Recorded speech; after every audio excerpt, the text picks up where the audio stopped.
நம்ம அரிசி வாங்கியாந்து வடித்து தொட்டுக்க குழம்பு வச்சு அழகாக சாப்பிட்றோங்க.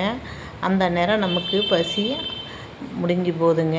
ஆனால் அதுக்கு பின்னால் எவ்வளோ உழைப்பு இருக்குதுன்னு நீங்கள் சாப்பிடும்போது கொஞ்சம் சிந்தித்து பார்க்கணுங்க. ஒருவரும் நிலத்தில் நாற்று விர கொடுத்து அதை எடுத்து ஆளுங்களை வச்சு நடவு நட்டு களை பிடுங்கி அதுக்கு மருந்து எல்லாமே தெளித்து களை 2க்கு 3 தடவை களை எடுத்து அதை மழையிலையும் காற்றுலேயும் போன மீதியை அறுவடை செஞ்சு மூட்டை பிடிச்சி அதை மறுபடியும் அதை விற்று காசாக்கி அதில் வர்ற நெல் அவிச்சு அதை மிஷினில் கொடுத்து அதை தவிடு தனியாக நொய் தனியாக ஆக்கி நமக்கு அரிசியாக வருதுங்க.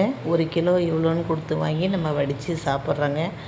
சாப்பிட்ற ஒருவரும் அந்த சாப்பாட்டுக்கு பின்னாடி விவசாயம் ஒன்று இருக்குது, எவ்வளோ அதுக்கு பின்னாடி உழைப்பு இருக்குதுன்றத ஒவ்வொருவரும் தெரிஞ்சுக்கணுங்க. இந்த வீடியோ பிடிச்சிருந்தா கமெண்டில் சொல்லுங்கள்.